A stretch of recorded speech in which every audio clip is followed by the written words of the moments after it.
ब्रह्महृदाय आदिकवये मुह्यन्ति यं सूरयः तेजो वारिमृदां यथा विनिमयो यत्र त्रिसर्गो मृषा धाम्ना स्वेन सदा निरस्तकुहकं सत्यं परं धीमहि यं प्रव्रजन्तमनुपेतमपेतकृत्यं त्वयिपायनो विरहकातर आजुहाव पुत्रेऽपि तन्मेतया तरवेऽपि नेदुः तं सर्वभूतहृदयं मुनिम् आनतोऽस्मि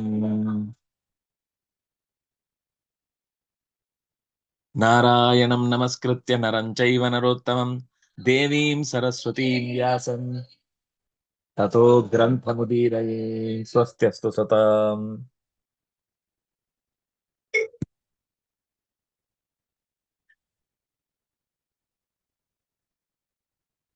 ಆ, ದಕ್ಷ ಪ್ರಜಾಪತಿ ಸೃಷ್ಟಿಗಾಗಿ ಶಬಲಾಶ್ವರನ್ನ ಮತ್ತು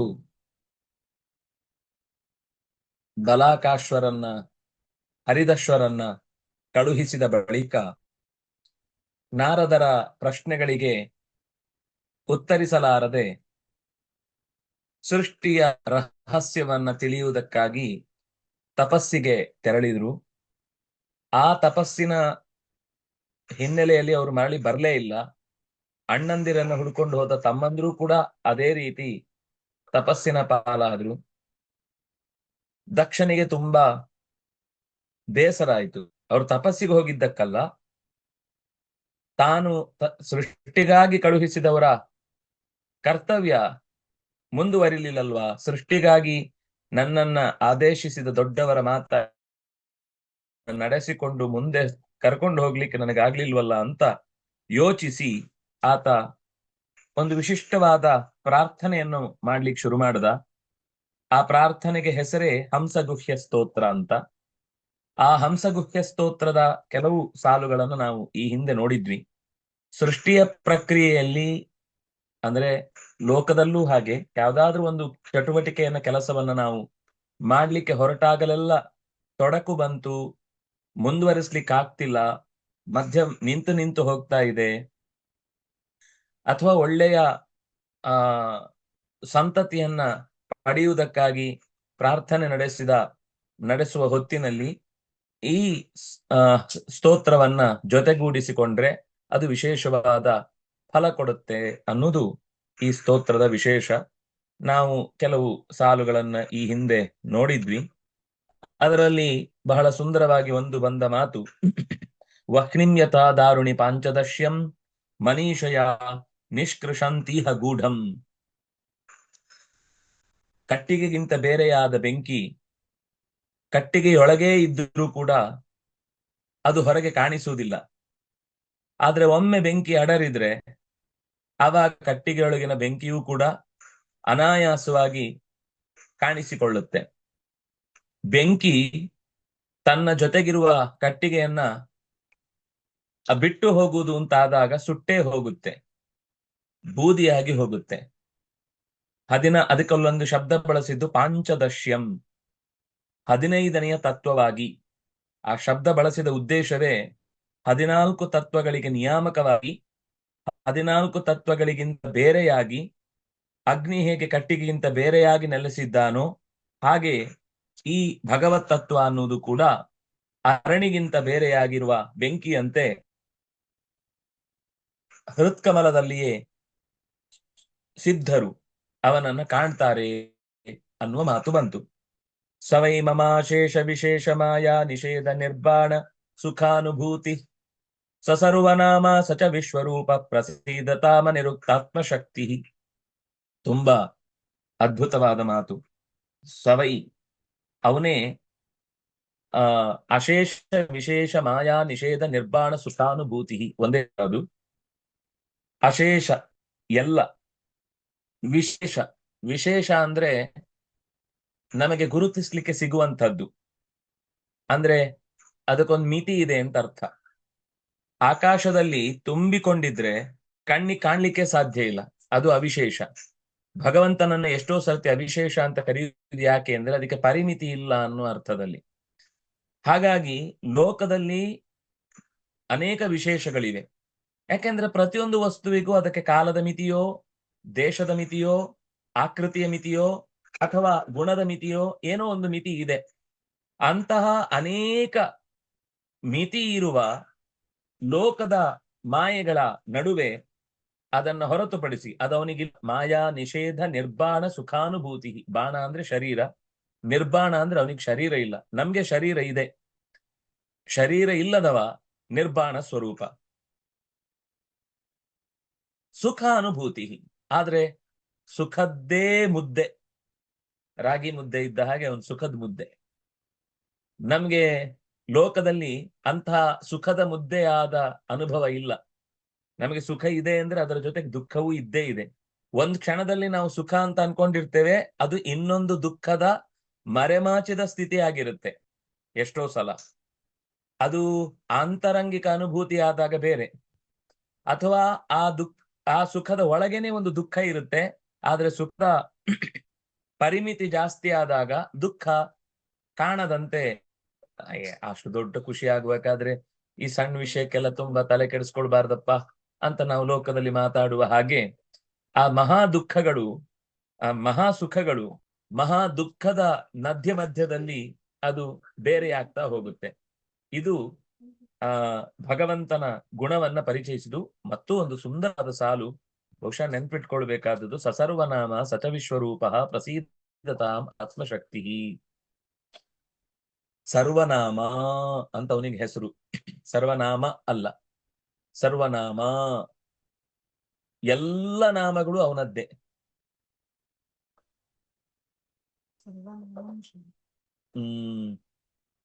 ಸವೈ ವಿಷ್ಣು ಪರಮ ಮುದಾಹರಂತಿ ಅಂತ ಒಂದಾದ್ರೆ, ಇನ್ನೊಂದು ಕಡೆ ನಾಮಧ ಏಕ ಏವ ಯೋನಃ ಪಿತಾ ಜನಿತಾ ಯೋ ವಿಧಾತ ಧಾಮಾನಿ ವೇದ ಭುವನಾನಿ ವಿಶ್ವ.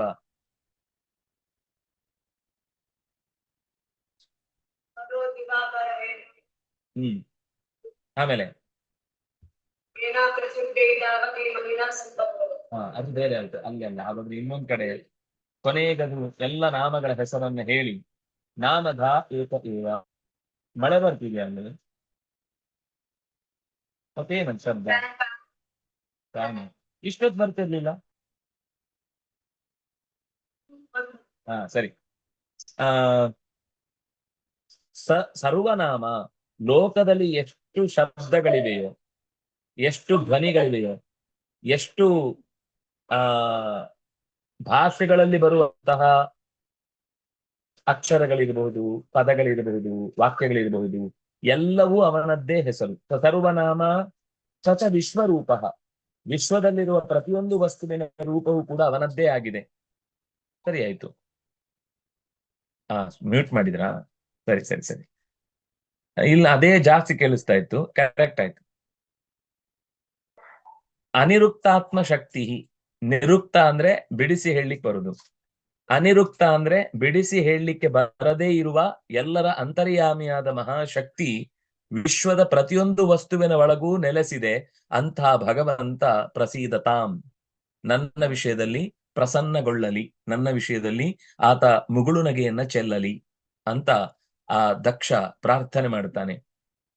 ಯದ್ಯನಿರುಕ್ತಂ ವಚಸಾ ನಿರೂಪಿತಂ ಧಿಯಾಕ್ಷಭಿರ್ವಾ ಮನಸಾವೋತಯಸ್ಯ ಮಾ ಭೂತ್ ಸ್ವರೂಪಂ ಗುಣರೂಪ ಬ್ರಹ್ಮಿತಂ ಸವೈ ಗುಣಾಪಾಯ ನಿಸರ್ಗ ಲಕ್ಷಣ.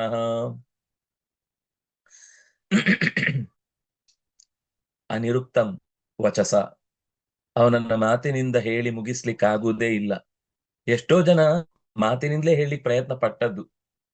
ಅವನನ್ನು ಪೂರ್ಣ ಹೇಳಲಿಕ್ಕೆ ಆಗುದಿಲ್ಲ ಅಂತ ಅಷ್ಟೇ ಅರ್ಥ ಹೊರತು ಹೇಳಲಿಕ್ಕೆ ಆಗುದಿಲ್ಲ ಅಂತಿದ್ರೆ ಇಷ್ಟೊತ್ತೇನು ಹೇಳಿದ್ದು, ಪಡ್ಕೊಂಡಿದ್ದು. ಹೇಳಲಿಕ್ಕಾಗುದಿಲ್ಲ ಅನ್ನುವ ತಾತ್ಪರ್ಯ ಯಾವತ್ತೂ ಕೂಡ ಪೂರ್ಣವಾಗಿ ಇನ್ಯಾವ ವಿಷಯವನ್ನೂ ವಿಶೇಷವನ್ನೂ ಬಿಡದೆ ಆತನ ಪರಿಚಯವನ್ನು ಮಾಡಿಕೊಡ್ತೇವೆ ಅನ್ನುವ ಮಾತು ಇಲ್ಲಿ ತನಕ ಬಂದಿಲ್ಲ, ಬರಲ್ಲ, ಬರ್ಲಿಕ್ಕೆ ಸಾಧ್ಯವೂ ಇಲ್ಲ. ಅದನ್ನೇ ಅನಿರುಕ್ತಂ ಅಂತ ಶಬ್ದ ಹೇಳಿದು. ನಿರ್ವಚನ ಮಾಡ್ಲಿಕ್ಕೆ ಸಾಧ್ಯ ಆಗುದಿಲ್ಲ ಅವನ ಗುಣಗಳ ವಿಷಯದಲ್ಲಿ ಎಲ್ಲವನ್ನು.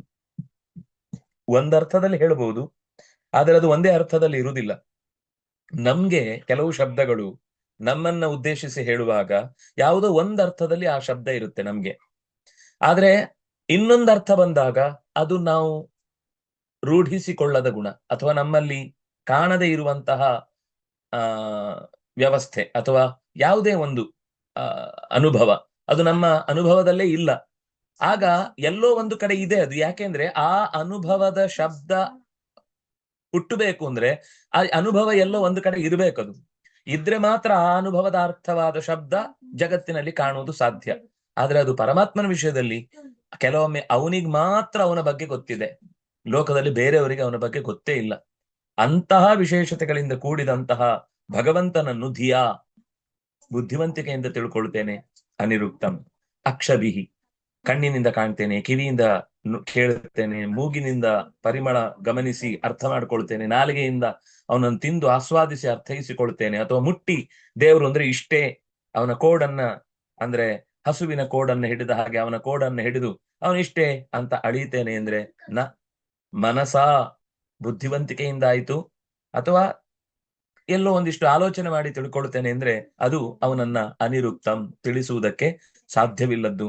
ಮಾಭೂತ್ ಸ್ವರೂಪಂ, ಯಾದ್ರೆ ನಮ್ಮ ಈ ಕಣ್ಣು ಮೂಗು ಬಾಯಿ ಈ ಎಲ್ಲ ಇಂದ್ರಿಯಗಳಿಗೂ ಕೂಡ ಭೌತಿಕವಾದ ಪದಾರ್ಥಗಳನ್ನು ಕಂಡು ಅಭ್ಯಾಸವೇ ಹೊರತು ಅಪ್ರಾಕೃತವಾದ ಅಭೌತಿಕವಾದ ವಸ್ತುಗಳನ್ನು ಕಂಡು ಅಭ್ಯಾಸ ಇಲ್ಲ. ಅದರಿಂದಾಗಿ ಆ ಮನಸ್ಸಿಗಾಗಲಿ ಬುದ್ಧಿಗಾಗಲಿ ಕಣ್ಣಿಗಾಗಲಿ ಮಾತಿಗಾಗಲಿ ಯಾವುದಕ್ಕೂ ಕೂಡ ಅದರ ಆಚೆಗೆ ಇರುವಂತಹ ನಾವು ಕಂಡ ಪ್ರಪಂಚಕ್ಕಿಂತ ಅತ್ಯಂತ ಅತ್ಯಂತ ಅತ್ಯಂತ ಆಚೆಗಿರುವಂತಹ ಸ್ವತ್ತನ್ನ ನಾವು ತಿಳಿಲಿಕ್ಕೆ ಸಾಧ್ಯ ಇಲ್ಲ. ಅದು ಅತ್ಯಂತ ಸಹಜವಾದ ಗುಣಧರ್ಮಗಳಿಂದ ಕೂಡಿರುವಂತದ್ದು, ಸ್ವರೂಪಭೂತವಾದ ತ್ರಿಗುಣಗಳ ರಹಿತತೆ ಅನ್ನುವ ವ್ಯವಸ್ಥೆಯಲ್ಲಿ ಅದು ಅರ್ಥ ಆಗಬೇಕಾದದ್ದು. ಅಂತಹ ಭಗವಂತ ನಮ್ಮ ಕಣ್ಣಿಗೆ ಕಾಣದವನು ಅಂತ ಹೇಳುತ್ತಿದ್ದಾರೆ. ಮುಂದೆ ಯಸ್ಮಿನ್ಯತೋ ಯೇನ ಚ ಯಸ್ಯ ಯಸ್ಮೈ ಯಂ ಯೋ ಯಥಾ ಕುರುತೆ ಕಾರ್ಯತೆ ಪರಾವರೇಶಾಂ ಪರಮಂ ಪ್ರಾಕ್ಸ್ವಸಿದ್ಧಂ ತದ್ಬ್ರಹ್ಮ ತದ್ದೇತುರನನ್ಯದೇಕಂ. ಎಲ್ಲ ವಿಭಕ್ತಿಗಳನ್ನು ಹಾಕ್ಬಿಟ್ಟಿದ್ದಾರೆ. ಯಸ್ಮಿನ್ ಯತಃ ಯೇನ ಯಸ್ಮೈ ಯಸ್ಯ ಯಹ ಯಂ ಯಥ. ಯಥ ಅನ್ನೋದು ಕೆಲವೊಂದು ಸರ್ತಿ ಕಾರಣ ರೂಪವಾಗಿ ಅದನ್ನು ಹೇಳುವುದಿದೆ. ಜಗತ್ತಿನಲ್ಲಿ ಈ ಎಲ್ಲ 7 ವಿಭಕ್ತಿಗಳಲ್ಲಿ ಏನು ನಡೆಯುತ್ತೋ, ಏನಾದ್ರೂ ಒಂದು ಕಾರ್ಯ ಆಗದೆ ಆ ವಿಭಕ್ತಿಯನ್ನು ಬಳಸ್ಲಿಕ್ಕೆ ಸಾಧ್ಯವೇ ಇಲ್ಲಲ್ಲ. ಯಾರಲ್ಲಿ ಈ ಜಗತ್ತು ನೆಲೆಗೊಂಡಿದೆಯೋ, ಯಾರಿಂದಾಗಿ ಈ ಜಗತ್ತು ನೆಲೆಗೊಂಡಿದೆಯೋ, ಯಾವ ಕಾರಣದಿಂದ ಈ ಜಗತ್ತಿನಲ್ಲಿ ಅಸ್ತಿತ್ವ ಉಳಿದಿದೆಯೋ, ಯಾರಿಗಾಗಿ ಈ ಜಗತ್ತು ಒಳಗೊಂಡಿದೆಯೋ, ಯಾರ ದೆಸೆಯಿಂದ ಈ ಜಗತ್ತು ಹೊರ ಬಂದಿದೆಯೋ, ಯಾರನ್ನು ಈ ಜಗತ್ತು ಹೊತ್ತುಕೊಂಡು ನಿಂತಿದೆಯೋ, ಯಾರು ಈ ಜಗತ್ತನ್ನು ಹೊತ್ತು ನಿಂತಿದ್ದಾನೋ, ಎಲ್ಲಾ ಅರ್ಥದಲ್ಲಿ ಆ ಯತ್ ಶಬ್ದವನ್ನ ಬಳಸಿ ಅದು ಕಾರಣಾರ್ಥಕವಾಗಿ ಭಗವಂತನನ್ನ ಕುರುತೇ ಕಾರ್ಯತೇವ, ತಾನೇ ಮಾಡ್ತಾನೆ, ಕಾರ್ಯತೆ ಮಾಡಿಸ್ತಾನೆ, ತಾನೇ ಇನ್ನೊಬ್ಬರಲ್ಲಿ ನಿಂತು ಮಾಡಿಸ್ತಾನೆ ಕೆಲವನ್ನ. ಇಲ್ಲಾಂದ್ರೆ ಎರಡು ಹೇಳುವುದಕ್ಕೆ ಅರ್ಥವೇ ಇಲ್ಲ. ಕುರುತೆ ಅಂದ್ರೆ ಮುಗಿದೋಯ್ತು. ಕಾರ್ಯತೆ ಅಂತ ಹೇಳ್ಬೇಕಾದ್ರೆ ಇನ್ನೊಂದೇನೋ ಒಂದಿದೆ, ಅದರ ಕೈಯಲ್ಲೇ ಮಾಡಿಸ್ಬೇಕು. ತಾನ್ ಮಾಡಿದ್ರು ಕೂಡ ತನಗೆ ಕ್ರೆಡಿಟ್ ಬೇಡ ಅಂತ ಅವ್ನು ಸೈನ್ ಹಾಕಲ್ಲ. ಅವನು ಇನ್ನೊಬ್ರ ಕೈಯಲ್ಲಿ ಸೈನ್ ಹಾಕ್ಸಿ ನೀನ್ ಮಾಡಿದ್ದು ಪ್ರಶಸ್ತಿ ತಗೋ, ಕ್ರೆಡಿಟ್ ತಗೋ ಅಂತ ಕಳಿಸ್ಕೊಡ್ತಾನೆ. ದಡ್ರು ನಾವು ಹೌದು ಅಂತ ಅನ್ಕೊಂಡು ಅದಕ್ಕೇನೆ ಇಲ್ಲ ಸಲ್ಲದ ಎಲ್ಲಾ ಬಿರುದು ಬಾವಲಿಗಳನ್ನು ಕೊಟ್ಟು ಹೆಮ್ಮೆ ಪಡ್ತೇವೆ. ಅದು ಬೇಜಾರು ಮಾಡ್ಕೊಳ್ಳುತ್ತೆ. ಅಯ್ಯೋ ದೇವ್ರು ಹೇಳಿದ ನೀನ್ ತಗೋ ಅಂತ, ಅದಕ್ಕೋಸ್ಕರ ತಗೋತಾ ಇರುತ್ತ ಆ ಶಕ್ತಿ. ಆದ್ರೆ ನಿಜವಾಗಿ ತನ್ನೊಳಗೆ ಏನ್ ನಡೀತಾ ಇದೆ ಅನ್ನೋದು ಅದಕ್ಕೆ ಮಾತ್ರ ಗೊತ್ತಿರುತ್ತೆ. ಅಂತಹ ಎಲ್ಲದರೊಳಗೆ ನಿಂತು ತಾನೇ ಮಾಡಿಸಿ ನೆಲೆಗೊಳ್ಳಿರು ಪರಾವರೇಶಾಂ. ಪರ ಅವರ, ಪರ ಅಂದ್ರೆ ಶ್ರೇಷ್ಠ, ಅವರ ಅಂದ್ರೆ ಕನಿಷ್ಠ. ಯಾರು ಈ ಜಗತ್ತಿನಲ್ಲಿ ಅನೇಕ ಸ್ತರಗಳಲ್ಲಿ ತರತಮ ಭಾವಗಳಲ್ಲಿ ಪರಾವರರಾಗಿ ನಿಂತಿದ್ದಾರೋ ಅಂತಹ ಎಲ್ಲರಿಗಿಂತ ಪರನಾಗಿರುವ, ಎಲ್ಲರಿಗಿಂತ ಪ್ರಾಕ್ ಮೊದಲಿರುವ, ತಾನೇ ತಾನಾಗಿ ಸಿದ್ಧನಾಗಿರುವ. ನಮ್ಗೆಲ್ಲ ಡೌಟ್ ಬರುತ್ತೆ ಏನು ಅಂದ್ರೆ, ಹಾಗಾದ್ರೆ ಎಲ್ಲವನ್ನು ಅದು ಸೃಷ್ಟಿ ಮಾಡಿತು ಅಂದ್ರೆ ಅದನ್ನು ಯಾವುದು ಸೃಷ್ಟಿ ಮಾಡಿತು? ಇಲ್ಲ, ಸ್ವಸಿದ್ಧಂ, ಅದು ತನ್ನಿಂದ ತಾನೇ ಸಿದ್ಧಗೊಂಡದ್ದು, ಬೇರೆ ಯಾರಿಂದಲೂ ಸಿದ್ಧಗೊಳ್ಳದ ತದ್ ಬ್ರಹ್ಮ. ಅದು ಒಂದೇ ಬ್ರಹ್ಮ, ಅಲ್ಲಿ ಮತ್ತೆ ಎರಡು ಬ್ರಹ್ಮ ಇಲ್ಲ. ಒಂದೇ ಬ್ರಹ್ಮನೆನಿಸಿದ ಭಗವಂತ ಎಲ್ಲದಕ್ಕೂ ಹೇತುವಾಗಿ ಅನನ್ಯಂ, ಅದಕ್ಕೆ ಇನ್ನೊಂದರ ಆಶ್ರಯ ಇಲ್ಲ. ಅನನ್ಯ ಅನ್ನೋ ಶಬ್ದ ಬಳಸಿದ್ದು ಇದೇ ಕಾರಣಕ್ಕಾಗಿ. ಅನನ್ಯ ಅಂತಂದ್ರೆ ಇನ್ನೊಂದರ ಆಸರೆ ಇಲ್ಲದೆ ತಾನೇ ತಾನಾಗಿ ನಿಲ್ಲುವ ಏಕಂ, ಅದು ಎಲ್ಲವನ್ನು ನಿಯಂತ್ರಿಸುವ. ಏಕ ಅನ್ನುವ ಶಬ್ದಕ್ಕರ್ಥ ಸ್ವತಂತ್ರ ಅಂತ. ಏಕ ಅನ್ನುವ ಶಬ್ದಕ್ಕೆ ಇಡೀ ಕ್ಲಾಸಲ್ಲಿ ಅವನೊಬ್ನೇ ಇರುವುದು ಅಂದ್ರೆ ಉಳಿದವರೆಲ್ಲ ಏನು ಭೂತಗಳ ಪ್ರೇತಗಳ? ಒಬ್ನೇ ಇರುವುದು ಅಂದ್ರೆ ಅವನಷ್ಟು ಚೆನ್ನಾಗಿ ಹಾಡುವವರು, ಅಥವಾ ಅವನ ಹಾಗೆ ಕ್ಲಾಸಲ್ಲಿ ಚೆನ್ನಾಗಿ ಓದುವವನು, ಅಥವಾ ಯಾವುದೋ ಒಂದು ವಿಶಿಷ್ಟವಾದ ಗುಣದಿಂದ ಇರುವವನು ಅವನೊಬ್ನೇ. ಒಬ್ಬನೇ ಅನ್ನೋದರ ಎಲ್ಲಾ ಕಡೆ ಬರುವ ತಾತ್ಪರ್ಯ ಏನು ಅಂತಂದ್ರೆ ಅವನ ಹಾಗೆ ಎಲ್ಲವನ್ನು ತನ್ನೊಳಗೆ ಧರಿಸಿಕೊಳ್ಳುವ ಮತ್ತೊಬ್ಬ ಇಲ್ಲ. ಏಷ ಏವ ಕರೋತೀತಿ ಏಕಃ. ಏಕ ಶಬ್ದಕ್ಕರ್ಥ ಪ್ರಧಾನ ಅಂತ, ಏಕ ಶಬ್ದಕ್ಕರ್ಥ ಅವನೇ ಮಾಡುವವನು ಅಂತ. ಏಷ ಏವ ಕರೋತಿ, ಅದಕ್ಕೆ ಏಕ ಅಂತ ಶಬ್ದ, ಅಬ್ರಿವಿಯೇಷನ್ ಅದು ಉಪನಿಷತ್ತಿನಲ್ಲಿ. ಹಾಗೆ ಪ್ರಸೀದತಾಂ, ಅಂತಹ ಭಗವಂತ ಪ್ರಸನ್ನನಾಗಲಿ ಅಂತ ಹೇಳ್ತಾರೆ. ಯಚ್ಚಕ್ತಯೋ ವದತಾಂ ವಾದಿನಂ ವೈ ವಿವಾದ ಸಂವಾದ ಭುವೋ ಭವಂತಿ ಕುರುವಂತಿ ತೇಷಾ ಮುಹುರಾತ್ಮಮೋಹಂ ತಸ್ಮೈ ನಮೋನಂತ ಗುಣಾಯ ಭೂಮ್ನೇ. ಅನಂತ ಗುಣಾಯ ನಮಃ. ಅನಂತ ಗುಣಗಳಿಂದ ಗಣನೆಗೆ ಸಿಗದಂತಹ ಓ ಭಗವಂತನೇ, ಭೂಮನೇ, ತುಂಬಿದವನೇ, ನಿನಗೆ ನಮನ. ಯಚ್ಚಕ್ತಯ, ಅವನ ಶಕ್ತಿಗಳು ಒಂದಲ್ಲ, ಅನಂತ ಶಕ್ತಿಗಳು. ವಿಮಲ, ಉತ್ಕರ್ಷಿಣಿ ಅಂತ ಪ್ರಧಾನವಾಗಿ 9 ಶಕ್ತಿಗಳನ್ನು ಹೇಳುವುದಿದೆ. ವಿಮಲಾ, ಉತ್ಕರ್ಷಿಣಿ, ಜ್ಞಾನ, ಕ್ರಿಯಾ, ಯೋಗ, ಪ್ರಹ್ವಿ, ಅನುಗ್ರಹ, ಈಶಾನ, ಸತ್ಯ ಅಂತ 9 ವಿಶೇಷ ಶಕ್ತಿಗಳನ್ನು ಹೇಳ್ತಾರೆ. ಅದು ಬಿಟ್ರೆ ಅನಂತ ಶಕ್ತಿಗಳು, ಲೋಕದ ವ್ಯವಸ್ಥೆಯಲ್ಲಿ ಕೆಲಸ ಮಾಡುವುದಕ್ಕಾಗಿರುವ ಶಕ್ತಿಗಳು. ಈ ಎಲ್ಲ ಶಕ್ತಿಗಳು ಕೆಲವರಿಗೆ ಅರ್ಥ ಆಗತ್ತೆ, ಒಪ್ಪಿಗೆ ಆಗತ್ತೆ. ವದತಾಂ ವಾದಿನಾಂ ವೈ. ಆದ್ರೆ ವಿವಾದ ಕೆಲವರಿಗೆ ಇದೆಲ್ಲ ಹೇಗ್ರಿ ಆಗತ್ತೆ, ಒಬ್ಬ ಮಾಡಿದ್ರೆ ಚೆನ್ನಾಗಿರುತ್ತೆ, ಎಲ್ಲರೂ ಮಾಡುದು ಅಂದ್ರೆ ಏನ್ರಿ ಅರ್ಥ? ಅದಕ್ಕೆ ಹೇಳಿದ್ರು, ಒಬ್ಬನೇ ಮಾಡುದಾದ್ರೂ ಕೂಡ ಎಲ್ಲರಲ್ಲೂ ನಿಂತು ಮಾಡುತ್ತಾನೆ ಅಂತ ಅರ್ಥ. ಅದರಿಂದಾಗಿ ಗುಣಗಳು ಅನಂತ ಹೇಗೋ, ಗುಣಗಳನ್ನ ಹೊತ್ತಂತಹ ಶಕ್ತಿಗಳು ಅನಂತ. ಆ ಶಕ್ತಿಗಳನ್ನ ಸುಲಭದಲ್ಲಿ ತಿಳಿಲಿಕ್ಕೆ ಸಾಧ್ಯ ಇಲ್ಲ. ಕುರುವಂತಿ ತೇಷಾ ಮುಹು ಆತ್ಮಮೋಹಂ. ಭಗವಂತ ತನ್ನ ಪ್ರೇರಣೆಯಿಂದ ಲೋಕದಲ್ಲಿ ಇನ್ನಷ್ಟು ಶಕ್ತಿಗಳು ಏನು ಕೆಲಸ ಮಾಡುತ್ತಾ ಇವೆ ಅದರ ಬಗ್ಗೆ ಕೂಡ್ಲೆ ತಿಳಿಲಿಕ್ಕೆ ಅವಕಾಶ ಕೊಡಲ್ಲ. ಸ್ವಲ್ಪ ಕಷ್ಟ ಪಡ್ಬೇಕು. ತಲೆ ಅಂತ ಯಾಕೆ ಕೊಟ್ಟದ್ದು? ಮ್ಯೂಸಿಯಂ ಅಲ್ಲಿ ಇಡ್ಲಿಕ್ಕ? ಉಪಯೋಗಿಸಿ, ಖರ್ಚು ಮಾಡಿ, ಅದನ್ನ ಚೆನ್ನಾಗಿ ಬಳಸಿ, ಆಲೋಚಿಸಿ, ಆಗ ಸತ್ಯ ತಾನಾಗಿ ಹೊಳಿಲಿಕ್ಕೆ ಸುಲಭ ಆಗುತ್ತೆ. ಹಾಗಾಗಿ ಅಂತಹ ಸರ್ವೋತ್ತಮನಾದ ಭಗವಂತನಿಗೆ ನನ್ನ ನಮಸ್ಕಾರ ಅಂತ ಹೇಳುತ್ತಾರೆ. ಇನ್ನು ಸ್ವಾರಸ್ಯ ಇದೆ. ಲೋಕದಲ್ಲಿರುವ ಎಲ್ಲ ವಾದಗಳನ್ನು ಅವನು ತೆಗೆದು ಹೇಳ್ತಾನೆ. ಅಸ್ತೀತಿ ನಾಸ್ತೀತಿ ಚ ವಸ್ತುನಿಷ್ಠಯೋ ಏಕಸ್ಥಯೋ ಭಿನ್ನ ವಿರುದ್ಧ ಧರ್ಮಯೋ ಅಪೇಕ್ಷಿತಂ ಕಿಂಚನ ಸಾಂಖ್ಯಯೋಗಯೋ ಸಮಂ ಪರಂ ಹ್ಯನುಕೂಲಂ ಬೃಹತ್ತತ್.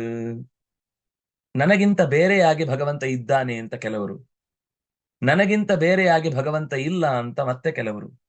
ವಸ್ತುನಿಷ್ಠವಾಗಿ ಏಕಸ್ಥಯೋ, ಎಲ್ಲ ಕಡೆಯಿಂದ ನೋಡಿದಾಗ, ಬೇರೆ ಬೇರೆ ವಿರುದ್ಧವಾದ ವಾದಗಳನ್ನ ತೆಗೆದುಕೊಂಡು ನೋಡಿದಾಗ ಇರುವುದು ಭಗವಂತ ಒಬ್ಬನೇ. ಭಗವಂತ ಅನ್ನುವುದು ಒಬ್ಬನೇ ಹೊರತು ಭಗವಂತನಲ್ಲದ ಬೇರೆಯವರನ್ನೆಲ್ಲ ಭಗವಂತ ಅಂತ ತಿಳಿಬಾರದು ಅನ್ನುವ ಅರ್ಥದಲ್ಲಿ ಈ ವಾದ ಬೆಳೆಯುತ್ತೆ. ಪ್ರಾಮಾಣಿಕವಾಗಿ ಪರಮಾತ್ಮ ಅನ್ನುವ ವಸ್ತು ವಿಷಯದಲ್ಲಿ ಯಾರು ತಾನು ತಾನಾಗಿ ಇರುತ್ತೋ ಅದು ಏಕ. ತಾನು ಆನಿಕೊಂಡು ನಿಲ್ಲುತ್ತೋ, ಆನುವುದು ಅಂದ್ರೆ ಹೊರಗುವುದು ಅಂತ ಅರ್ಥ. ಅದನ್ನೇ ಬೇಂದ್ರೆಯವರು ಆನು ತಾನು ಅನ್ನುವ ಶಬ್ದಗಳಿಂದ ಬಿಡಿಸಿ ಹೇಳಿದ್ದು. ಆನಿಕೊಂಡಿರುವುದು ಜೀವ, ತಾನು ತಾನಾಗಿರುವುದು ದೇವ. ಹಾಗಾಗಿ ಈ ಜೀವ ದೇವಗಳ ನಡುವಿನ ಅಂತರವನ್ನ ತಿಳಿದವನು ಆ ಬೃಹತ್ತಾದ ತತ್ವದ ಮುಂದೆ, ಬೃಹತ್ತಲ್ಲದ ಆ ಬೃಹತ್ ತತ್ವವನ್ನ ತನ್ನೊಳಗಿರಿಸಿಕೊಂಡಿದೆ, ಆದ್ರೆ ತಾನು ಬೃಹತ್ತಲ್ಲ ಅಂತಹ ತತ್ವದ ವಿಷಯದಲ್ಲಿ ಸಂಖ್ಯೆಯಿಂದಲೇ ಜಗತ್ತನ್ನ ಅಳೆಯಬೇಕು. ಯಾಕೆಂದ್ರೆ ಸಂಖ್ಯಾ ಯಾವತ್ತೂ ಸುಳ್ಳು ಹೇಳುವುದಿಲ್ಲ. ಭಾಷೆ ಬೇಕಾದ ಅರ್ಥವನ್ನ ತೆರೆದುಕೊಳ್ಳುತ್ತೆ. ನನಗ ಆ ಅರ್ಥ ಇಲ್ಲಪ್ಪ, ನಾನಾ ಅರ್ಥದಲ್ಲಿ ಒಪ್ಪಲ್ಲ ಅಂತ ಹೇಳಿದ್ರೆ ಸಂಖ್ಯೆಯಲ್ಲಿ ನೀವು ಏನ್ ಮಾಡಿದ್ರು ನನ್ನ ಅರ್ಥದಲ್ಲಿ ಈ ಸಂಖ್ಯೆಗೆ ಈ ಅರ್ಥ ಅಲ್ಲ ಅಂತ ಹೇಳಲಿಕ್ಕೆ ಬರುವುದಿಲ್ಲ. ಒಂದು ಅಂದ್ರೆ ಒಂದು ಅಂತಾನೆ ಅರ್ಥ, ಎರಡು ಅಂದ್ರೆ ಎರಡು ಅಂತಾನೆ ಅರ್ಥ. ನಂಗೆ ಎರಡು ಅಂದ್ರೆ ಒಂದೇ ಅಂತಂದ್ರೆ ಆಯ್ತಪ್ಪ ಮಹಾತ್ಮ ನಿನ್ಗೆ ದೊಡ್ಡ ನಮಸ್ಕಾರ ಅಂತ ಬಿಟ್ಬಿಡ್ಬೇಕಾಗುತ್ತೆ. ಆದ್ರಿಂದಾಗಿ ಸಂಖ್ಯೆಯ ಮೂಲಕ ಜಗತ್ತಿನ ಎಲ್ಲ ಸಂಗತಿಗಳನ್ನ ತಿಳಿಸುವಂತಹ ಮಹತ್ತತ್ವಕ್ಕೆ ನಾನು, ಪರತತ್ವಕ್ಕೆ ನಾನು ಶರಣು ಹೊಂದಿದ್ದೇನೆ, ನಾನು ಅದಕ್ಕೆ ಪೂರ್ಣವಾಗಿ ನನ್ನನ್ನು ಒಪ್ಪಿಸಿಕೊಂಡಿದ್ದೇನೆ ಅಂತ ಆ ದಕ್ಷ ಪ್ರಜಾಪತಿ ಪ್ರಾರ್ಥನೆ ಮಾಡ್ತಾ ಇದ್ದಾನೆ. ಯೋನುಗ್ರಹಾರ್ಥಂ ಭಜತಾಂ ಪಾದ ಮೂಲಂ ಅನಾಮ ರೂಪೋ ಭಗವಾನನಂತಹ ನಾಮಾನ್ಯ ರೂಪಾಣಿ ಚ ಜನ್ಮ ಕರ್ಮಭಿ ಭೇಜೆ ಸಮಹ್ಯಂ ಪರಮಂ ಪ್ರಸೀದತಾಂ. ಇನ್ನೊಂದು ಸುಂದರವಾದ ಪ್ರಮೇಯವನ್ನ ಈ ಪದ್ಯದಲ್ಲಿ ಅವನು ಗುರುತಿಸ್ತಾನೆ. ಯಾಕೆಂದ್ರೆ ದಕ್ಷ ಪ್ರಜಾಪತಿ ಇನ್ನು ಸೃಷ್ಟಿ ಮಾಡುವ ಮುನ್ನ ಲೋಕದಲ್ಲಿ ಭಗವಂತನ ಲೀಲಾವತಾರಕ್ಕೆ ಕಾರಣವಾದ ರೂಪಗಳು ಬಂದಿಲ್ಲ. ಅಂದ್ರೆ ಸೃಷ್ಟಿಯ ಆರಂಭದ ಕಥೆಯನ್ನು ಹೇಳ್ತಾ ಇರುವುದು, ಸ್ವಯಂಭುವ ಮನುವಿನ ಸೃಷ್ಟಿಯ ಆರಂಭದ ಕಥೆ ಇದು. ಹಾಗಾಗಿ ಅವನು ಇನ್ನು ಭೂಮಿಗೆ ಅವತರಿಸಿ ಬಂದು ತನ್ನ ಲೀಲೆಗಳನ್ನ ತೋರಿಲ್ಲ. ಲೀಲೆಗಳನ್ನ ತೋರದೇ ಇದ್ರೂ ವಾಸುದೇವ ಅನ್ನುವ ನಾಮ ಇದೆ. ಕೃಷ್ಣ ಹುಟ್ಟುವ ಮುನ್ನವೂ ವಾಸುದೇವ ಶಬ್ದ ಇದೆ. ಕೃಷ್ಣ ಹುಟ್ಟುವ ಮುನ್ನವೂ ಕೃಷ್ಣ ಅನ್ನುವ ಶಬ್ದ ಇದೆ. ಕೃಷ್ಣ ಹುಟ್ಟುವ ಮುನ್ನವೂ ಅವನಿಗೆ ಚಾಣೂರಾಂಧ್ರ ನಿಸೂದನಃ ಅನ್ನುವ ಶಬ್ದ ಇದೆ. ಯಾಕೆಂದ್ರೆ ಯಾನಿ ನಾಮಾನಿ ಗೌಣಾನಿ ವಿಖ್ಯಾತಾನಿ ಮಹಾತ್ಮನಃ ಅಂತ ನೀನು ಹುಟ್ಟುವ ಯಾಕೆಂದ್ರೆ ಭೀಷ್ಮಾಚಾರ್ಯರು ಈ ಕಥೆಯನ್ನ ಹೇಳುವಾಗ ವಿಷ್ಣು ಸಹಸ್ರನಾಮನು ಕೃಷ್ಣನ ಮುಂದೆ ನುಡಿಯುವಾಗ, ನೀನು ಇರುವ ಮುನ್ನವೂ ಕೂಡ, ನೀನು ಬರುವ ಮುನ್ನವೂ ಕೂಡ ಈ ಗುಣಗಾನ ಋಷಿಗಳಿಂದ ನಿರಂತರ ಹಾಡಿ ಹೊಗಳಲ್ಪಟ್ಟದ್ದು ಅಂತ ಹೇಳಿ ಅದರಲ್ಲಿ ಚಾಣೂರಾಂಧ್ರ ನಿಸೂದನ ಅಂತ ಹೇಳ್ತಾನೆ. ನಮಗೆ ತಲೆ ಎಲ್ಲ ಕೆಡುತ್ತೆ. ಅಲ್ಲ, ಚಾಣೂರ ಮತ್ತೆ ಮುಷ್ಟಿಕ ಬಂದದ್ದೇ ಕೃಷ್ಣನ ಅವತಾರ ಕಾಲದಲ್ಲಿ. ಎಲ್ಲಿಂದ ಬಂದ ಈ ಚಾಣೂರ, ಎಲ್ಲಿಂದ ಬಂದ ಈ ಮುಷ್ಟಿಕ? ವಿಷ್ಣು ಸಹಸ್ರನಾಮ ಕೃಷ್ಣ ಹುಟ್ಟೋಕ್ಕಿಂತ ಮುಂಚೆನೆ ಜಗತ್ತಿನಲ್ಲಿ ಅಷ್ಟು ರೂಢಿಯಲ್ಲಿತ್ತು ಅನ್ನುವ ಮಾತು ಹೇಳುವುದಾದ್ರೆ, ನಮ್ಗೆ ಈಗ ದಕ್ಕಿದ್ದಕ್ಕೆ ಏನರ್ಥ, ಆಗ ದಕ್ಕುವ ಮುನ್ನ ಅಂದ್ರೆ ಈ ಕೃಷ್ಣ ಬರುವ ಮುನ್ನ ಆ ಶಬ್ದಕ್ಕೆ ಏನರ್ಥ ಅದನ್ನು ಇಲ್ಲಿ ಹೇಳಿದ್ದು. ಯೋನುಗ್ರಹಾರ್ಥಂ ಭಜತಾಂ ಪಾದಮೂಲಂ ಅನಾಮ ರೂಪೋ ಭಗವಾನ್ ಅನಂತಃ. ಮೂಲ ರೂಪದಲ್ಲಿ ಲೀಲೆಯನ್ನ ಯಾಕೆಂದ್ರೆ ಯಾವತ್ತೂ ಕೂಡ ನಾರಾಯಣ ನೇರ ತನ್ನ ರೂಪದಿಂದ ಯಾವ ಲೀಲೆಯನ್ನು ತೋರುವುದಿಲ್ಲ. ಲೋಕದಲ್ಲಿ ದರ್ಶನ ಕೊಡ್ತಾನೆ, ಅನುಗ್ರಹ ಮಾಡ್ತಾನೆ, ಹೊರಟು ಹೋಗ್ತಾನೆ ಅಷ್ಟೇ. ಕಾಣಿಸಿಕೊಂಡು ನಿನ್ನ ಜೊತೆಗೆ ಸ್ವಲ್ಪ ಆಟ ಆಡ್ಬೇಕು, ನಿನ್ನ ಸ್ವಲ್ಪ ಮುದ್ದಾಡ್ಬೇಕು, ನಿನ್ನ ಎತ್ತಾಡ್ಬೇಕು ಅಂತಂದ್ರೆ ಸಿಗಲ್ಲ. ಅವನು ಸಿಗುದು ಅವತಾರ ರೂಪದಲ್ಲಿ ಮಾತ್ರ. ಹಾಗೆ ಅದಾಗಿ ಅನಾಮ ರೂಪ, ಅವನು ಲೋಕದಲ್ಲಿ ಯಾರೋ ಒಬ್ಬ ವ್ಯಕ್ತಿಯ ಮಗ ಇಲ್ಲ, ಹಾಗೆ ಕಾಣಲ್ಲ ಅವನು ಮೂಲ ರೂಪದಿಂದ. ಮೂಲ ರೂಪಕ್ಕೆ ಅಪ್ಪ ಅಮ್ಮ ಇಲ್ಲ, ಅದಕ್ಕೆ ನಾಮವೂ ಇಲ್ಲ, ರೂಪವೂ ಇಲ್ಲ. ನಾಮ ಇಲ್ಲ, ರೂಪ ಇಲ್ಲ ಅಂದ್ರೆ ಪರ್ಟಿಕ್ಯುಲರ್ ಆಗಿ ಒಂದು ನಾಮ ಅಂತ ಹೀಗೆ ಹೇಳಲಿಕ್ಕೆ ಬರುದಿಲ್ಲ. ಈಗ ಕೃಷ್ಣನಿಗೆ ಆಗುವಾಗ ನಾವು ರಾಮ ಅಂತ ಹೇಳಲಿಕ್ಕೆ ಬರುದಿಲ್ಲ. ಕೃಷ್ಣ ರಾಮ ಒಬ್ಬನೇ ಆಗಿದ್ರು ಕೂಡ ಕೃಷ್ಣನನ್ನು ನಾನು ರಾಮ ಅಂತ ಕರೀತೇನೆ ಆಗುದಿಲ್ಲ. ನೀವು ಕತೆ ಹೇಳುವಾಗ ಕಂಸನನ್ನು ರಾಮ ಕೊಂದ ಅಂದ್ರೆ ಇವನೆಲ್ಲೋ ಸ್ವಲ್ಪ ಬರುವಾಗ ದಾರಿಯಲ್ಲಿ ಬಾಗಿಲು ತಾಗಿಸ್ಕೊಂಡಿದ್ದಾನೆ ಅನ್ಸುತ್ತೆ, ಸ್ವಲ್ಪ ರಾಮಾಯಣ ಮಹಾಭಾರತ ಮಿಕ್ಸ್ ಆಗ್ಬಿಟ್ಟಿದೆ ಒಳಗೆ ಅಂತ ಅಲ್ಲಲ್ಲಿಗೆ ಸಮಾಧಾನ ಮಾಡ್ಕೊಳ್ತಾರೆ ಕೇಳುವವರು. ಪಾಪ ಒಳ್ಳೆ ಆಚಾರರು, ನಿನ್ನೆ ತನಕ ಚೆನ್ನಾಗಿದ್ರು, ಬರುವಾಗ ಬಹುಶಃ ಎಲ್ಲೋ ಮೇಲೆ ಹೊಸ್ತಿಲ್ ತಾಗಿಸ್ಕೊಂಡು ಬಂದ್ಬಿಟ್ಟಿದ್ದಾರೆ ಅಂತ ಅಂತೇವೆ. ಆದ್ರೆ ನೀವು ಮೂಲ ರೂಪಕ್ಕೆ ಕೃಷ್ಣ ಅಂತ ಹೇಳಿ, ರಾಮ ಅಂತ ಹೇಳಿ, ಬುದ್ಧ ಅಂತ ಹೇಳಿ, ಪರಶುರಾಮ ಅಂತ ಹೇಳಿ ಎಲ್ಲವೂ ಕೂಡ ಅದಕ್ಕೆ ಹೊಂದುವ ನಾಮವಾಗಿರುತ್ತೆ. ಈಗ ಚಾಣೂರ ಅಂದ್ರೆ ಬಹಳ ಸುಂದರವಾದ ಅರ್ಥ ಇದೆ. ಚಾಣ ಅಂದ್ರೆ ಜಾಣ. ಅದು ಚಾಣ ಅನ್ನುವ ಶಬ್ದವೇ ಚಾಣಕ್ಯ ಶಬ್ದದಲ್ಲಿ ಬಂತ ಚಾಣವೇ ಜಾಣ. ಯಾರು ತನ್ನನ್ನ ಬಹಳ ಜಾಣ ಅಂತ ಅನ್ಕೊಂಡಿರ್ತಾನೋ, ಅಂಧ ರಮಣನಾಗಿ, ಆಂಧ್ರ ಅಂದ್ರೆ ಅಂಧ ರಮಣ, ಕಣ್ಣು ಮುಚ್ಚಿ ಜಗತ್ತಿನಲ್ಲಿ ಏನಿದೆಯೋ ಅದರಲ್ಲೇ ಸುಖ ಅಂತ ಭಾವಿಸುವವನು, ಜಾಣ ಅಂತ ತನ್ನನ್ನು ತಾನೇ ಅಂಗೀಕರಿಸಿಕೊಂಡು, ಉರ ಅಂದ್ರೆ ಉರರೀಕರಣ, ನಾನೇ ಜಾಣ ಅಂತ ತನ್ನನ್ನೇ ಹಿರಿಯ ಅಂತ ಅಂದುಕೊಂಡು ಅಂಧರಮಣನಾಗಿ ಯಾರು ಜಗತ್ತನ್ನು ನುಂಗ್ಲಿಕ್ಕೆ ಹೊರಡುತ್ತಾನೋ ಅಂಥವನನ್ನು ನಿಸೂದಯತಿ, ಕೊಲ್ತಾನೆ. ಇಲ್ಲಿ ಚಾಣೂರನು ಇಲ್ಲ, ಆಂಧ್ರ ದೇಶವೂ ಇಲ್ಲ, ಇಲ್ಲಿರುವುದು ಬೇರೆನೆ. ಹಾಗೆ ವಾಸುದೇವ ಶಬ್ದಕ್ಕೂ ಕೂಡ ವಸುದೇವೇ ಭವಃ ವಾಸುದೇವ ಅನ್ನೋದು ಕೃಷ್ಣಾವತಾರದ ನಂತರ ಬಂದ ಅರ್ಥ. ಆದ್ರೆ ವಾಸುದೇವ ಅನ್ನೋದು ಓಂ ನಮೋ ಭಗವತೆ ವಾಸುದೇವಾಯ ಅಂತ ಧ್ರುವನಿಗೆ ನಾರದರು ಉಪದೇಶ ಕೊಡುವಾಗ ಕೃಷ್ಣಾವತಾರ ಆಗೇ ಇರಲಿಲ್ಲ. ಹಾಗಾದ್ರೆ ಅಲ್ಲಿ ವಾಸುದೇವ ಶಬ್ದಕ್ಕೆ ಏನರ್ಥ? ಅಸುದೇವನಲ್ಲಿ ಕಾಣಿಸಿಕೊಳ್ಳುವವ ಅಂತ ಒಂದರ್ಥ. ಅಸುದೇವ ಅಂದ್ರೆ ಪ್ರಾಣ, ಪ್ರಾಣನಲ್ಲಿ ಗತಿಯಾಗಿ ಓಡಾಡಿಕೊಂಡಿರುವಂತಹ ರೂಪ ಅಂತ ತುಂಬಾ ಅರ್ಥ ಇದೆ. ಮುಖ್ಯವಾಗಿ ಬಹುಶಃ ವಾಸುದೇವ ಶಬ್ದವನ್ನು ನಾವು ತಗೊಳ್ಳುದಾದ್ರೆ ವಾಸುದೇವ ಸರ್ವಮಿತಿ ಸ್ವಮಹಾತ್ಮ ಸುದುರ್ಲಭ ಅಂತ ಕೃಷ್ಣ ಗೀತೆಯಲ್ಲಿ ಕೊಟ್ಟಾಗ ವಾಸುದೇವ ತನ್ನನ್ನ ಹೇಳಿದ್ದಲ್ಲ, ಅವನು ತಾನು ಹೌದು ಅರ್ಥ. ಆದ್ರೆ ಅಲ್ಲಿ ಹೇಳಿಕ್ ಹೊರಟದ್ದು ವಾಸುದೇವ ಅನ್ನೋದು ಅವತಾರಕ್ಕೂ ಮೀರಿದ ಮೂಲ ರೂಪದ ಜೊತೆಗೆ ಜಗತ್ತಿನ ಎಲ್ಲ ಕಾಲಕ್ಕೂ ಹೊಂದುವ ಅರ್ಥವನ್ನ ಹೇಳಿಕ್ ಹೊರಟದ್ದವನು. ಹಾಗಾಗಿ ಅಲ್ಲಿ ವಾಸುದೇವ ಅಂತಂದ್ರೆ ವಾಸು ಅಂದ್ರೆ ಮುಚ್ಚಿಡುವಂಥದ್ದು, ಹೊಸ ಹೊಸ ಆಚ್ಛಾದನೆ ಅಂತ. ದೇವ ಅಂದ್ರೆ ದೇವಯತಿ, ಕೆಲವನ್ನ ಮುಚ್ಚಿಡ್ತಾನೆ, ಕೆಲವನ್ನ ಬೆಳಗಿಸ್ತಾನೆ. ಸೃಷ್ಟಿಗೆ ಬರುವ ಮುನ್ನ ಯಾವುದನ್ನು ತೆಗೆದಿಡಲ್ಲ, ಎಲ್ಲ ಮುಚ್ಚಿಟ್ಟಿರ್ತಾನೆ. ಅಡಿಗೆಗಾಗುವಾಗ ತಾಯಿ ಹೇಗೆ ಎಲ್ಲ ಪಾತ್ರೆಗಳನ್ನ ತೆಗೆದಿಟ್ಟು ಬಡಿಸ್ತಾಳೋ ಹಾಗೇನೆ ಭಗವಂತ ಸೃಷ್ಟಿಯ ಕಾಲ ಬಂದಾಗ ಎಲ್ಲವನ್ನು ತೆಗೆದು ತೆಗೆದು ಬಡಿಸ್ತಾ ಹೋಗ್ತಾನೆ. ಆಗ ದೇವಯತಿ, ಅವನು ಸೃಷ್ಟಿಯಾಗುವ ಮುನ್ನವೂ ಇದ್ದಾನೆ, ಸೃಷ್ಟಿಯಾದ ನಂತರವೂ ಇದ್ದಾನೆ, ಒಬ್ಬನೇ ಇದ್ದಾನೆ. ನಾನೇ ಅಡಿಗೆ ಮಾಡಿದ್ದ ಬೇರೆಯವರು ಮಾಡಿದ್ದ ಅಂತ ಅವನಿಗೆ ಡೌಟ್ ಬರುದಿಲ್ಲ ಬಡಿಸುವಾಗ. ಅದನ್ನಾಗೆ ಅವನೇ ವಾಸು, ಅವನೇ ದೇವ. ವಾಸುಶ್ಚಾಸೋ ದೇವಶ್ಚ ವಾಸುದೇವ. ಅವನೇ ಮುಚ್ಚಿಟ್ಟವನು.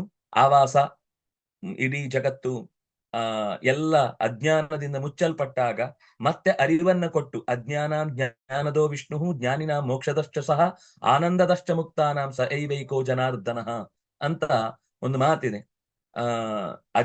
ಅಜ್ಞಾನಾಂ ಜ್ಞಾನದಃ, ಅಜ್ಞರಿಗೆ ಜ್ಞಾನ ಕೊಡ್ತಾನೆ.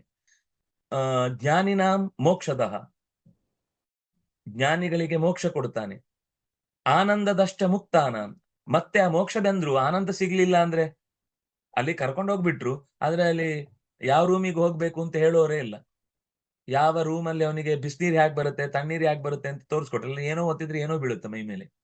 ಆಗ ಅವನಿಗೆ ಅದೆಲ್ಲ ತೋರಿಸ್ಕೊಟ್ಟು, ನೋಡಪ್ಪ ಇದು ಬೆಡ್ಶೀಟು, ಹೀಗೆ ಹೊತ್ಕೋಬೇಕು, ಆ ಕಡೆಯಿಂದ ತಲೆ ಹಾಕಿ ಈ ಕಡೆ ಮಲ್ಕೊಂಡ ವ್ಯವಸ್ಥೆ ಮಾಡ್ಬೇಡ, ನೀನ್ ಫಸ್ಟ್ ಟೈಮ್ ಮೋಕ್ಷಕ್ಕೆ ಬಂದಿದ್ದಿ, ಫಸ್ಟ್ ಟೈಮ್ ದೊಡ್ಡ ರೂಮಿಗೆ ಬಂದಿದ್ದಿ ಅಂತ ನಮ್ಗೆ ಗೊತ್ತಾಗತ್ತೆ, ಆದ್ರೆ ಇಲ್ಲಿ ಹೀಗೂ ಯೂಸ್ ಮಾಡ್ಬೇಕು, ಇದನ್ನ ಮಾಡ್ಬೇಕು, ಇದನ್ನ ಅಲ್ಲೊಂದು ಕೊಟ್ಟಿರ್ತಾರೆ, ಇಂತಿಂತದ್ದನ್ನು ಬಳಸಿ. ಹಾಗೆ ಆನಂದದಷ್ಟ ಮುಕ್ತಾನ, ಮುಕ್ತರಾದವರಿಗೆ ಮತ್ತೆ ಆನಂದವನ್ನ ಪಡೆಯುವ ಬಗೆ ಹೇಗೆ ಅಂತ ಮತ್ತೆ ತೆರೆದು ಕೊಡುವವನು ಅವನೇ. ಒಳಗಿನಿಂದ ತಾಯಿಗೆ ಆ ಮಗುವಿಗೆ ಚೆನ್ನಾಗಿ ಕೈಯಲ್ಲಿ ಮೋಸಂಬಿ ಇದೆ ಅಥವಾ ಕಿತ್ಲೆ ಇದೆ, ಆದ್ರೆ ಅದು ಮಗು ಅದನ್ನ ಹಿಡ್ಕೊಂಡು ಅದನ್ನೇ ಕಚ್ಲಿಕ್ಕೆ ಹೋಗುತ್ತೆ. ಅದು ಎಲ್ಲ ಖಾರ ಖಾರನೋ ಏನೋ ಒಂಥರ ಬಾಯೆಲ್ಲ ಒಗರ ಆದಾಗ ಮ್ಯಾ ಅಂತ ಅಳ್ಳಿಕ್ ಶುರು ಮಾಡುತ್ತೆ. ಆಗ ಅಮ್ಮ ಅದನ್ನು ಬಿಡಿಸಿ ತೊಳೆ ತೆಗೆದು ಬೀಜ ತೆಗೆದು ಸುಲಿದು ಅದರ ಪಲ್ಪ್ ಮಾತ್ರ ತೆಗೆದು ಬಾಯಿಗೆ ಹಾಕಿದಾಗ ಆನಂದ ಅಂತ ಮಗುವಿಗೆ ಖುಷಿ ಆಗುತ್ತೆ. ಹಾಗೆ ಕೊಟ್ಟ ಮೇಲೂ ಅದರ ಸುಖವನ್ನ ತೆಗೆದುಕೊಡುವವನು ಆನಂದದಷ್ಟ ಮುಕ್ತಾನಾಂ ಸ ಐವೈಕೋ ಜನಾರ್ದನ. ಜನನವನ್ನೇ ನಾಶಗೊಳಿಸುವಂತಹ ಭಗವಂತನನ್ನೇ ವಾಸುದೇವ ಅನ್ನುವ ಶಬ್ದದಿಂದ ಹೇಳಿದ್ದು. ಹಾಗಾಗಿ ಹಾಗೆ ಅನಂತನಾಗಿ ಭಗವಂತ ಇದ್ದಾನೆ. ಅಂದ್ರೆ ಮೂಲ ರೂಪದಲ್ಲಿ ತಾನು ಅವತಾರವನ್ನ ತೋರದೆ, ಲೋಕಕ್ಕೆ ಕಾಣದೆ, ಪ್ರಸಿದ್ಧಗೊಳ್ಳದೆ, ಹೆಸರುಗಳಿವೆ, ರೂಪಗಳಿವೆ, ಆದ್ರೆ ಲೋಕದಲ್ಲಿ ಕಾಣಲ್ಲ. ಅನಾಮ ರೂಪ ಅಂದ್ರೆ ಲೋಕಕ್ಕೆ ದರ್ಶನ ಆಗಿಲ್ಲ ಅಂತ ಅರ್ಥ. ಅವನಿಗೆ ರೂಪ ಇಲ್ಲ, ಅವನಿಗೆ ಹೆಸರಿಲ್ಲ ಅಂತ ಅರ್ಥ ಅಲ್ಲ. ಹೆಸರಿದೆ, ಆದ್ರೆ ಲೋಕದಲ್ಲಿ ಯಾರಾದ್ರೂ ತಿಳ್ಕೊಳ್ಳೋರು ಬಂದ್ಮೇಲೆ ತಾನೇ ಅದನ್ನ ಇದು ನಾಮ ಇದು ರೂಪ ಅಂತ ಗೊತ್ತು ಮಾಡ್ಕೊಳ್ಬೇಕಾದ್ದು. ಹಾಗೆ ಲೋಕದಲ್ಲಿ ಬದುಕುವುದು ಹೇಗೆ ಅಂತ ತೋರಿಸೋದಕ್ಕೋಸ್ಕರ ಮತ್ತೆ ತಾನೇ ಅವತಾರ ಎತ್ತಿ ಬರ್ತಾನೆ, ತಾನೇ ಬದುಕಿ ತೋರಿಸ್ತಾನೆ. ಆಗ ಅನೇಕ ರೂಪಗಳನ್ನ ತಾನು ತೊಡ್ತಾನೆ, ಅನೇಕ ನಾಮಗಳನ್ನ ಆಗ ಲೋಕದಲ್ಲಿ ಪ್ರಸಿದ್ಧಿಗೆ ಬರುವಂತೆ ಮಾಡುತ್ತಾನೆ. ಕೃಷ್ಣಾವತಾರ ಆಗುವ ಮುನ್ನ ಚಾಣೂರಾಂಧ್ರ ನಿಸೂದನ ಅನ್ನೋ ಶಬ್ದವನ್ನ ಯಾರು ಬಳಸಲಿಲ್ಲ. ಆದ್ರೆ ಕೃಷ್ಣಾವತಾರ ಆದ್ಮೇಲೆ ಅವನನ್ನ ಆ ಹೆಸರಿನಿಂದ ತುಂಬಾ ಗುರುತಿಸ್ಲಿಕ್ಕೆ ಶುರು ಮಾಡಿದ್ರು. ಹಾಗಾಗಿ ಭಗವಂತನ ನಾಮಾನಿ ರೂಪಾಣಿ ಚ ಜನ್ಮ ಕರ್ಮಭಿಹಿ, ಜನ್ಮ ಮತ್ತು ಕರ್ಮ. ತಾನು ಹುಟ್ಟಿ ದೇವಕಿ ತನಯನಾದ, ಕೌಸಲ್ಯ ನಂದನನಾದ, ರೇಣುಕಾ ಸಂಜಾತನಾದ, ಆವಾಗ ಆ ಜನ್ಮದಿಂದ ಅನೇಕ ಕರ್ಮಗಳನ್ನು ಮಾಡಿದ. ಆಮೇಲೆ ಆ ಕರ್ಮಗಳಿಂದ ಅನೇಕ ರೀತಿಯ ಕಥಾ ಬೆಳವಣಿಗೆಗಳು ನಡೆದು, ಕಥೆಯಿಂದ ಅನೇಕ ಪಾಠಗಳು ಲೋಕಕ್ಕೆ ಸಿಕ್ಕಿ, ನಾವು ಕೂಡ ಹೀಗೆ ಜಗತ್ತನ್ನ ಬಳಸಿಕೊಂಡು ಬದುಕಬೇಕಾದ್ದು ನಮ್ಮ ಕರ್ತವ್ಯ ಅಂತ ನಿಶ್ಚಯಿಸಿಕೊಂಡಂತಹ ಜನ್ಮ ಕರ್ಮಭಿಹಿ ಭೇಜೆ ಲೋಕಕ್ಕೆ ಪಾಠವನ್ನ ಮಾಡಿದ. ಆಗ ಅವನನ್ನ ದಾಮೋದರ, ಕಂಸಾರಿ, ಮುರಾರಿ ಅನ್ನುವ ಹೆಸರುಗಳು ಲೋಕದಲ್ಲಿ ಪ್ರಸಿದ್ಧಿಗೆ ಬಂದವು. ಹಾಗಾಗಿ ಸ್ವತಃ ಮೂಲ ರೂಪದಲ್ಲಿ ಹೇಗೋ ಹಾಗೆಯೇ ಅವತಾರದಲ್ಲೂ ಭಗವಂತ ಅವ್ಯಕ್ತ. ಆದ್ರೆ ಭಕ್ತರಿಗೆ ಕಂಡು ಅವರಿಗೊಂದಿಷ್ಟು ಪಾಠ ಕೊಡಬೇಕು ಅನ್ನೋದಕ್ಕೋಸ್ಕರ ಕರುಣೆಯಿಂದ ತನ್ನನ್ನ ಅಭಿವ್ಯಕ್ತಿಗೊಳಿಸಿದಂತಹ ವ್ಯಕ್ತಿತ್ವ ಭಗವಂತದ್ದು. ಆ ಕರುಣಾಪೂರ್ಣತೆಗೆ ನನ್ನ ಬಿಗಿ ಹಿಡಿದ ಕೈಗಳಿಂದ ಬಿಡದ ನಮನಗಳು ನಿನಗೆ ಮತ್ತೆ ಮತ್ತೆ ಅರ್ಪಿಸ್ತೇನೆ ಅಂತ ನನ್ನ ವಿಷಯದಲ್ಲಿ ಪ್ರಸನ್ನನಾಗು ಅಂತ ಕೇಳ್ತಾನೆ. ಒಂದು ಶ್ಲೋಕದಲ್ಲಿ ಈ ಪ್ರಾರ್ಥನೆ ಮುಗಿಯುತ್ತೆ. ಕೊನೆಯ ಮಾತು, ಯಃ ಪ್ರಾಕೃತೇ ಜ್ಞಾನ ಪಥೈರ್ಜನಾನಾಂ ಯಥಾ ಯಶಂ ದೇಹಗತೋ ವಿಭಾತಿ ಯಥಾ ನಿಲ ಪಾರ್ಥಿವಮಾಶ್ರಿತೋ ಗುಣಂ ಸ ಈಶ್ವರೋ ಮೇ ಕುರುತಾನ್ ಮನೋರಥಂ. ದೇಹದಲ್ಲಿ ನೆಲೆಸಿರುವ ಭಗವಂತ ಈ ಎರಡು ರೀತಿಯಿಂದ ಅರ್ಥ ಆಗ್ತಾನೆ. ಸಚ್ಚಾಸ್ತ್ರಗಳನ್ನು ಓದಿದಾಗ ಸಾತ್ವಿಕವಾಗಿ ಅರ್ಥ ಆಗ್ತಾನೆ. ದುಶಾಸ್ತ್ರಗಳಿಂದ ಅವನನ್ನು ಕಾಣುವ ಪ್ರಯತ್ನ ಮಾಡಿದಾಗ ಒಂದು ಇಲ್ಲ ಅನ್ಕೋತಾನೆ, ಒಂದು ಅವನಿಗೆ ಬೇಕಾದಾಗ ಅನ್ಕೋತಾನೆ. ದೇವ್ರು ಎಷ್ಟೇ ಹತ್ರ ಇದ್ರು ಅವನ್ ಹೇಗಿಲ್ಲ ಹೇಳುದು, ತನ್ನ ಲೆವೆಲ್ಗೆ ತಂದ್ಕೊಂಡು ದೇವ್ರು ಅಂದ್ರೆ ಇಷ್ಟೇ, ನಾನು ಹೇಳಿದಾಗ ದೇವ್ರು ಹೇಳಿದಾಗ ನಾನಲ್ಲ ಅನ್ನುವ ರೀತಿಯಲ್ಲಿ ಜಗತ್ತನ್ನ ಆಳುವುದಕ್ಕೆ ಪ್ರಯತ್ನಿಸ್ತಾನೆ. ಹೀಗೆ ಎರಡೂ ತರದ ಅವನ ಸಂಸ್ಕಾರ, ಅವನ ಸಹವಾಸ ಹೇಗಿರುತ್ತೋ ಹಾಗೆ ಭಗವಂತ ಅವನಿಗೆ ತಿಳಿಯಲ್ಪಡ್ತಾನೆ. ಹಾಗಾಗಿ ಪಾರ್ಥಿವ ದೇಹದಲ್ಲಿ ಅಂದ್ರೆ ಈ ಭೌತಿಕವಾದ ಶರೀರದಲ್ಲಿ ಉಸಿರು ಅಂತ ಅನ್ನೋದು ಒಳಗಿದ್ರೂ ಕೂಡ ಒಬ್ರಿಗೆ ಬರೀ ಉಸಿರಾಗಿ ಮಾತ್ರ ಗೊತ್ತಾಗುತ್ತೆ. ಸ್ವಲ್ಪ ಗಂಭೀರವಾಗಿ ಯೋಚನೆ ಮಾಡಿದಾಗ ಉಸಿರು ಕೂಡ ಒಂದು ದೇವತಾ ಶಕ್ತಿ ಅಂತ ಯೋಚಿಸಿ ಮುಖ್ಯ ಪ್ರಾಣನನ್ನು ಅರ್ಥೈಸಿಕೊಳ್ತಾನೆ ಹೇಗೋ. ಅದಕ್ಕೆ ಯಥಾನಿಲ ಪಾರ್ಥಿವಮಾಶ್ರಿತೋ ಗುಣಂ, ಹೇಗೆ ಉಸಿರು ಅಂತನ್ನುವುದು ಸಜ್ಜನರಿಗೆ ಇದು ಪ್ರಾಣಶಕ್ತಿ ಅಂತ ಗಮನಿಸಿ ಮುಖ್ಯ ಪ್ರಾಣನನ್ನು ಚಿಂತನೆ ಮಾಡ್ತಾನೋ, ಹಾಗೆ ಒಬ್ಬ ಸಾಮಾನ್ಯ ಲೋಕದಲ್ಲಿ ಅದರ ಬಗ್ಗೆ ಅಂದ್ರೆ ಅವನು ಲೋಕದ ದೈಹಿಕ ವಿಜ್ಞಾನವನ್ನು ಮಾತ್ರ ತಿಳಿದಿದ್ದಾನೆ. ಅವನು ಇದು ಒಳಗೆ ಹೊರಕ್ಕೆ ಹೋಗುವ ಗಾಳಿ, ಗಾಳಿಯಲ್ಲಿ ಒಳಕ್ಕೆ ಹೋದಾಗ ಕೆಲಸ ಮಾಡುತ್ತೆ, ಗಾಳಿ ಹೊರಗೆ ಬಂದಾಗ ದೇಹ ಬಿದ್ದು ಹೋಗುತ್ತೆ. ಅದಕ್ಕಿಂತ ಮೇಲೆ ಒಂದು ಶಕ್ತಿ ಅಂತ ಅವನು ಯೋಚನೆ ಮಾಡ್ಲಿಕ್ಕೆ ಹೋಗುದಿಲ್ಲ. ಹಾಗೆ ಅನಾದಿ ವಾಸನೆಗೆ ಅನುಸಾರವಾಗಿ, ವಾಸನ ಅಂತಂದ್ರೆ ಸಂಸ್ಕಾರ, ಅವನಿಗೆ ಪೂರ್ವ ಸಂಸ್ಕಾರ ಅಥವಾ ಪಕ್ಕದವರ ಸಂಸ್ಕಾರ, ತನಗೆ ಸಿಕ್ಕಿದ ಗುರುಗಳು, ತಂದೆ ತಾಯಿಗಳು, ಬಂಧುಗಳು, ಅಥವಾ ತಾನು ಇರುವ ತನ್ನ ಒಡನಾಡಿಗಳು, ಇವರಿಂದಾಗಿ ಏನು ಸಂಸ್ಕಾರ ಬಂದಿರುತ್ತೋ ಹಾಗೆ ಅವನು ಪರಮಾತ್ಮನನ್ನ ತಿಳ್ಕೊಳ್ತಾನೆ. ನನಗೆ ಹೀಗೆ ಒಳ್ಳೆಯ ತಿಳುವಳಿಕೆಯನ್ನು ನೀಡುವುದಕ್ಕಾಗಿ ನನ್ನೊಳಗೆ ನೆಲೆಸಿ ಪ್ರಾಣ ಮತ್ತು ನಾರಾಯಣ ಹೇಗೆ ಲೋಕದ ಕಾರ್ಯಭಾರವನ್ನು ಬಿಡದೆ ನಡೆಸ್ತಾ ಇದ್ದಾರೋ ಅವರು ಮೇ ಮನೋರಥಂ ಕುರುತಾತ್, ನನ್ನ ಸೃಷ್ಟಿಯ ಕಾರ್ಯಕ್ಕೆ ಬೇಕಿರುವ ಸಿದ್ಧತೆಗೆ ಶಕ್ತಿಯನ್ನ ತುಂಬಲಿ. ಯಾವುದೇ ಮನೋರಥ ಅಂತ ಶಬ್ದ ಅಷ್ಟೇ ಬಳಸಿದ ದಕ್ಷ, ಯಾವ ಮನೋರಥ ಅಂತ ಹಾಕ್ಲಿಲ್ಲ. ಬಯಕೆಯನ್ನ ಅಪ್ಲಿಕೇಶನ್ ಹಿಡ್ಕೊಂಡು ಯಾರು ಬರ್ತಾನೋ ಅವನ ಮನೋರಥ ಏನು ಅಂತ ಅವನು ಬರ್ಕೊಂಡ್ರೆ ಅವನ ಇಷ್ಟಾರ್ಥ ಸಿದ್ಧಿ ಆಗುತ್ತೆ. ಅವನಿಗೊಂದು ಬೇಗ ಬಿಡಿ ಯಾವುದೋ ಒಂದು ಕೆಲಸ ಸಿಗಬೇಕು ಅಂತಿತ್ತು, ಅಥವಾ ಇನ್ನೇನೋ ಒಂದು ಆಗ್ಬೇಕು ಅಂತಿತ್ತು, ಕೇಳಿದ, ಅದು ಸಿಕ್ತು, ಅಲ್ಲಿಗೆ ಅವನ ಆಸೆ ಮುಗೀತು ಬಿಡಿ. ಆದ್ರೆ ಯಾರು ಜ್ಞಾನ ಬೇಕು ಅಂತ ಬಯಸ್ತಾನೆ, ಯಾರು ಕ್ರಿಯಾಶೀಲವಾದ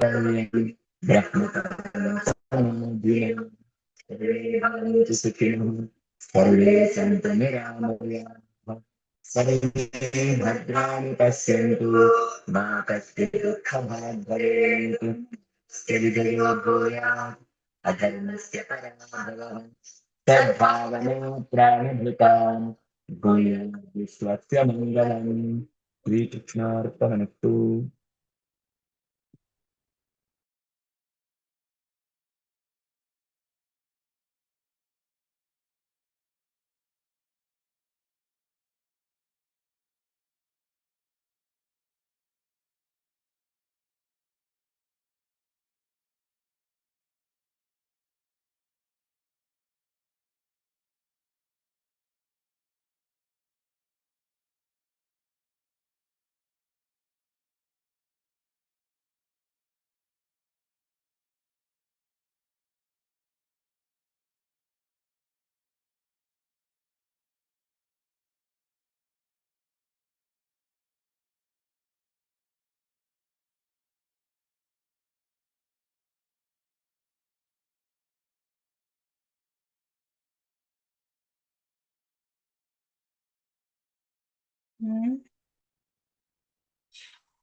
ಬಂದೆ ನಾನು ಸ್ವಲ್ಪ ಆರ್ಡರ್ ಮಾಡಿ ಚುರುಮುರಿ ಹಾಕಿರ್ತೀನಿ.